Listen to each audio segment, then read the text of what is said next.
happened with me with this film. So I accepted the film, and I was really excited to take this, and I loved the idea, and I was reading it, and I gotten probably 2 weeks into my preparation for the film, and my father was diagnosed with cancer. And I was like, first it stunned me, and then it was the magical work of the universe. I could not believe that this was the film I was working on, and I was, forced to face, my father's mortality. So it was rough for about a week, and I got it together, and I decided that we would use the process of the character who was suffering a loss, and I would share my preparation with my father. And so we just started talking about love, time, and death. And it was some of the most open and powerful conversations that we'd ever had. And they gave him 6 weeks, and he lived for 4 months. So about 3 months into the 6 weeks, I go to see him one day, and he said, "Man, this shit is embarrassing." And I said, "What, Dad?" He said, "Man, you tell everybody you're gonna be dead in 6 weeks. 3 months later, you still hanging around." Miss that, Dad. Yeah, I know, right?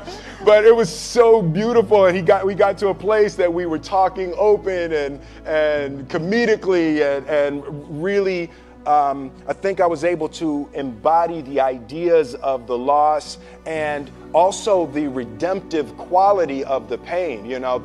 The loss is bound to joy. Like pain and suffering are bound to joy. The being able to survive something is actually a big part of being able to find that next wave of joy. You appreciate smaller things, right? Like, it was so magnificent for me. My father died on November 7th. But it was so powerful for me to be cleansed of box office. Like, I don't need the box office to be huge on this film. I don't need to win any awards. I don't care. It was the film that I worked on that I was actually able to comfortably and beautifully say goodbye to my father. And I hope that this film embodies a bit of that, so other people who are experiencing things like that will be able to use it in that way, and it can potentially be helpful and help someone else. So it was powerful to be cleansed of the foolishness of the game of numbers and awards and all of that type of stuff, to actually be able to create a piece of art that legitimately I just want people to see and hope it can be helpful and transformative in their lives. You're talking about perspective. Perspective, absolutely, yes. Yes. How much does fear play into preventing us from grasping perspective, though? Oh no, fear is everything. Yeah, like if there was one concept that I would suggest to people to take a daily confrontation with, is fear. The problem with fear is that it lies, right? So fear tells you, hey, if you say that to that girl, she's gonna know she has you, and she'll never really be attracted to you if she knows how much you attracted to her. Don't say that. No, how we get her is when she walks by, ignore her. Right, it's a swoop. It's like, pop it on your shoulder. Fear tells you dumb shit like that, right? So, for me, the daily confrontation with fear has become a real practice for me since about three years ago. I went skydiving in Dubai, right? And skydiving is a really interesting confront with fear, right? So I gotta stand up. I'm sorry, I gotta stand up. All right. So all your friends, what happens, you go out, I dropped my thing. Yeah. So what happens is you go out the night before and you take a drink with your friends and somebody says, yeah, we should go skydiving tomorrow. And you go, yeah, we'll go skydiving tomorrow, yeah, and you go, yeah, and everybody goes, yeah, right? And you go home by yourself, you're like, right? You're like, well, I mean, they was drunk too. Right, so maybe they not, maybe, I mean, we don't have to go, we don't have to do it. So then that night you're laying in your bed and you just keep, and you're terrified, you keep imagining over and over again jumping out of an airplane and you can't figure out why you would do that, right? And you're laying there and you have the worst night's sleep of your life, but you still have the hope that your friends were drunk, right? So you wake up the next day and you go, down and you say where you were going to meet and everybody's there. You're like, oh, shit. All right, cool. Right? So you get in the van and you don't know that your friends had the same night that you had because they're pretending like they didn't. They're like, yeah, man, my uncle's a Navy SEAL and, this is going to be great. I've been looking forward to this. And you're like, oh, my God. And your stomach is terrible. You can't eat and everything, but you don't want to be the only punk who doesn't jump out of this airplane. So you get there, and then you have this safety brief. And you're standing there, and the guys will tell you, well, if the chute doesn't open, what's going to happen is why the hell, what could happen? That the chute wouldn't open, right? So you do a thing, and what you do is your first jump, you're attached to a guy who is going, he's going to walk you out. So you go, and you get there, and there's an airplane, and nobody's stopping. Everybody's still going. So you get onto the airplane and you're sitting there and it's extra because you're sitting on some dude's lap, some stranger. You're sitting on his lap and it's like, you're trying to make small talk. Yeah, man. So you be jumping with people all the time, huh? Right? So, and then you just want to make sure, you got kids, right? You got people you need to see, right? You just want to make sure he's serious, right? So you get in there, so everything's normal. So you fly and you go up to 14,000 feet, and you notice there's a light. It's red and it's yellow and green, right? So right now the light's red. So then you start thinking at some point the light's going to go green, but you don't know what's going to happen, right? And you wait and it goes yellow and the light goes green and somebody opens the door, and in that moment you realize you've never been in a freaking airplane with the door open. Right? Terror. Oh, sorry, I'm spitting. Oh, sorry. No, terror, right? So you go, and then, if you were smart, you sat in the back so you don't go first, right? And then people start going out of the airplane. And you go, and the guy walks you up to the end of the thing, and you're standing, and your toes are on the edge, and you're looking out down to death. And they say, on 3. And they say, 1, 2. And he pushes you on 2 because people grab on 3, right? Right? And you go, and you fall out of the airplane, and in 1 second, you realize that it's the most blissful experience of your life. You're flying, right? It doesn't feel like falling, right? It's like you actually are kind of held a little bit by the wind, and then you start falling, and there's zero fear. You realize that the point of maximum danger is the point of minimum fear. It's bliss. It's bliss. And you're flying. Right? And you're doing that. And then 20 seconds, 25 seconds, 40 seconds. And you have enough time to just kind of be like, oh, shit, that's that building. I like that one. Oh, you can see the ocean. Right? You start doing all of that. And the lesson for me was, why were you scared in your bed the night before? What do you need that fear for? Just don't go. Why are you scared in your bed 16 hours before you jump? Why are you scared in the car? Why could you not enjoy breakfast? What did you need that? The fear is fear of what? you're nowhere even near the airplane. Everything up to the stepping out, there's actually no reason to be scared. It only just ruins your day. You don't have to jump. And then in that moment, all of a sudden, where you should be terrified is the most blissful experience of your life. And God placed the best things in life on the other side of terror. On the other side of your maximum fear are all of the best things in life. You know? So that was sorry. So that was, no, it's good. That was my experience with skydiving and fear. All right. All right. So practically speaking. But I didn't like that take. I'm going to do it again. Back to the top. I can sell that better. Oh, no.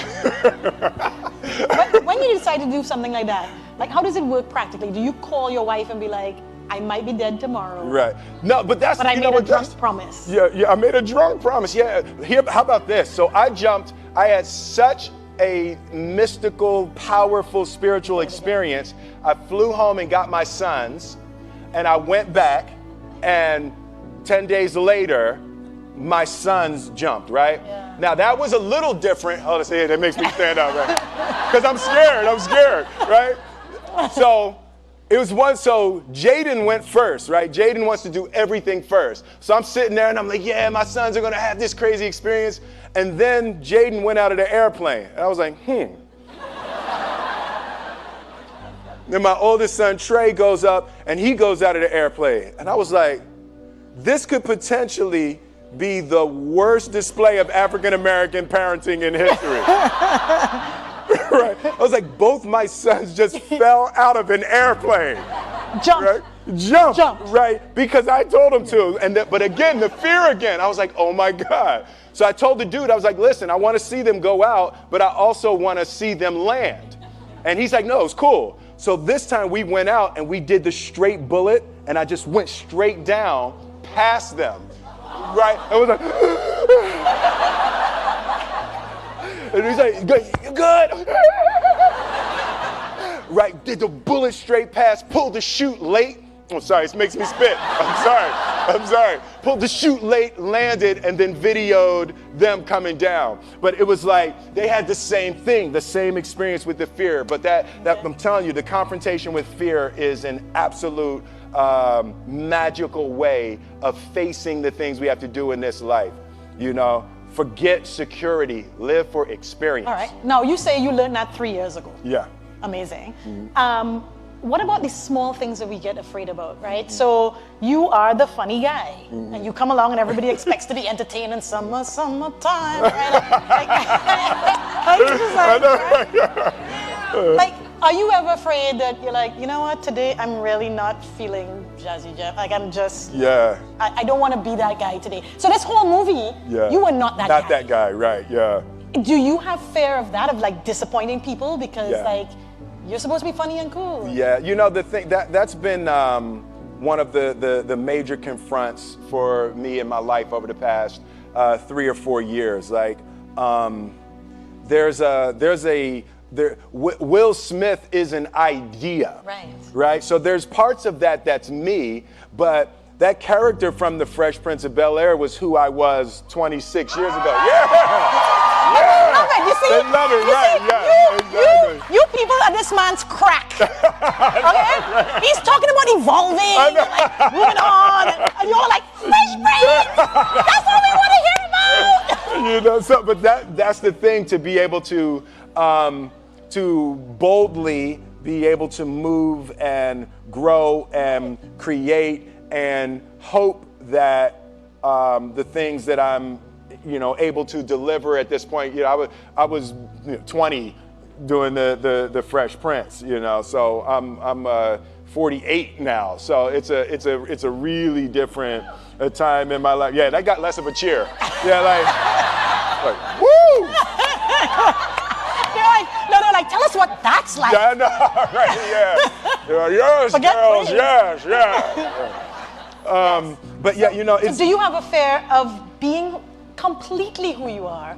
Because it may disappoint some people who just want to see that 28-year-old. Yeah. No, I definitely have difficulty with that. You know, there's a certain when you've created things that are so iconic, it becomes healing for people. Nostalgia is healing. To the Fresh Prince theme is healing to hear that, and it just harkens back to a time and a feeling and an energy, that is a beautiful way to help relieve some little touch of suffering, So when people see me or the Fresh Prince, and even during that time, the movies that I made while I was making the Fresh Prince, so it was the Fresh Prince during the winter. And then the summers were Bad Boys, Independence Day, Men in Black, so it was like, it really captured a time. So it's very difficult. I wouldn't have it any other way. I love being able to make people smile and cheer, over that. But I also am going to boldly go to new creation. Even something like the decision, I had the two screenplays in front of me for the Independence Day 2 and for Suicide Squad. So I had to choose between the two of those. And even the choice of going to Suicide Squad, nothing about the qualities of the movies, but the choice of trying to go forward versus clinging and clawing backwards, So I do want to aggressively go forward and do new things and create and hopefully be able to stumble upon a new heyday. Amazing. Now you have an incredible cast. Oh God, yes. In this movie. How does that happen too? Like, how do so many big stars decide, this? And then how does that work between you all? It's the ideas, the screenplay. Alan Loeb, the screenwriter, he just wrote a brilliant screenplay. Everyone related to the ideas of love, time, and death as powerful tools to try to put your life back on track. So everyone related to the journey. But it's, I mean, look at that group. That's like it's ridiculous. That's like a superhero movie. Yeah. Yeah. Now, did your father get to see any of it? No, he came to set once, but he didn't get to see the film. And y'all were close? Yeah, we were very close. Yeah. My father. When I put my life together and I look at my father, my mother, and grandmother were the most influential people in my life. And in my mind, when I draw it, I always draw a triangle. And my father was the base, and my mother was the left side, and my grandmother was the right side. And I always put discipline as the bottom. My father, hard work, discipline, endurance was really the foundation of creating my life. And my mother was education, and my grandmother was love. So, the combination of that discipline, education, and love was a... You know what? I'm really grateful for you sharing with us that part of you and also the struggle with his death, because the other thing is that we live in a time where people show these curated sides of them. Right, because I think of the same fear. Yeah. Right? You just want to be this piece. Absolutely. Not all the rest of it, but you struggle. Nobody wants to hear all of that, It's Facebook. Come on, let's have fun. No. Yeah. So dude, it's a bummer your dad's gone. Nobody here speaks like that, right? You're like, oh, come on, brother. It's a bummer your father's gone. No,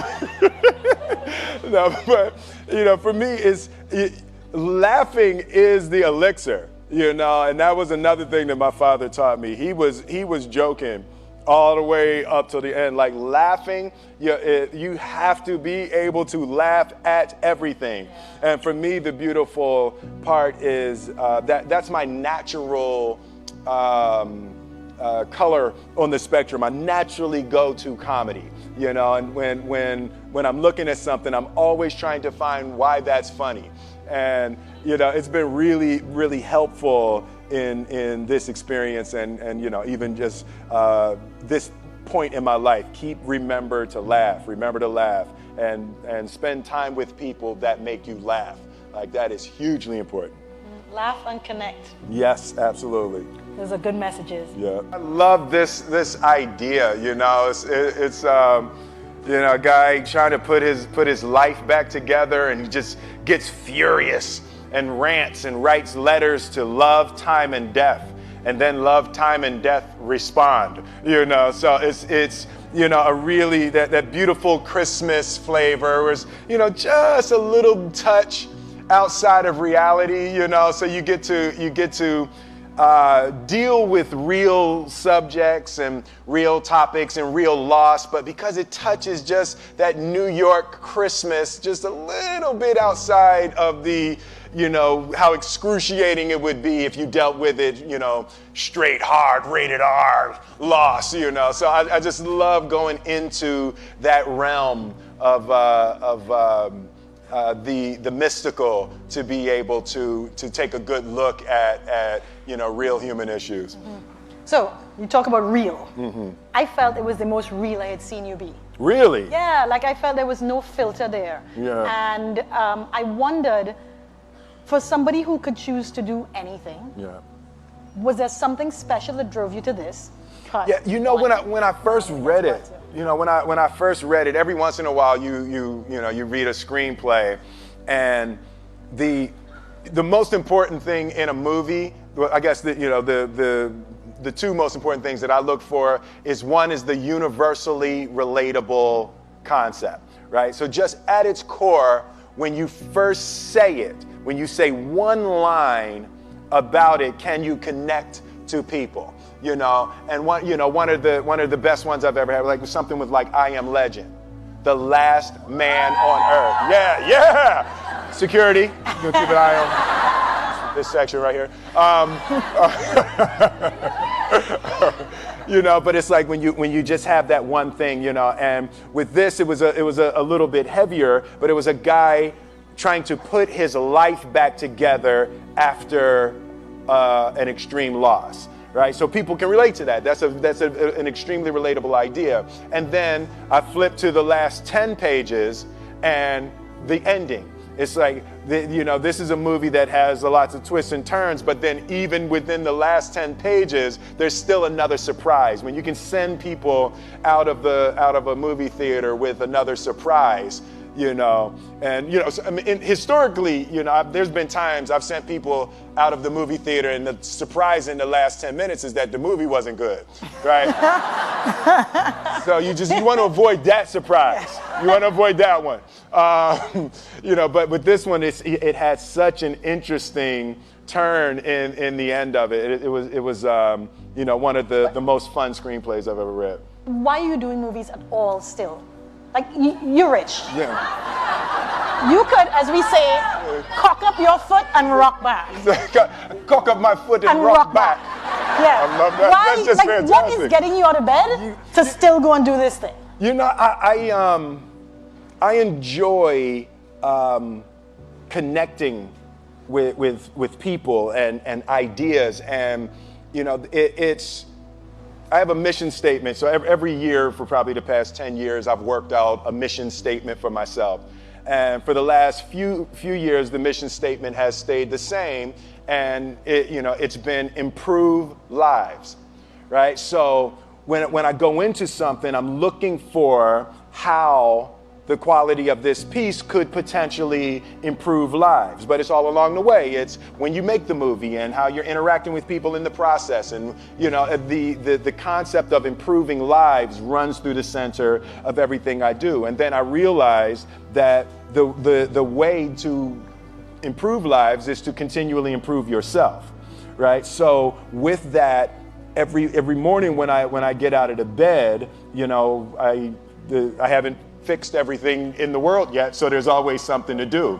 And in this film, I read an interesting quote for the Siddhartha Gautama, the Buddha. He said that good people have to get out of the bed every day and try to empty the ocean with a ladle, right? And I thought that was, I knew that was profound, and I paused for a second, and I said, all right, what the hell is a ladle, right? Right, so then, I touched it on my iPad, it's ladle. Oh, it's like a big spoon, okay. As we it's say, like a Philly. soup spoon, yeah, it's like a soup spoon. I was like, why do you use a soup spoon? So trying to empty the ocean with a soup spoon, as the mentality of how you wake up every day to try to do good Yeah. in the world. So for me, I'm really driven by continually trying to elevate my mind and elevate my spirit and care for my body, and to be able to love as many people as effectively as possible with this mystery of life that I've been given.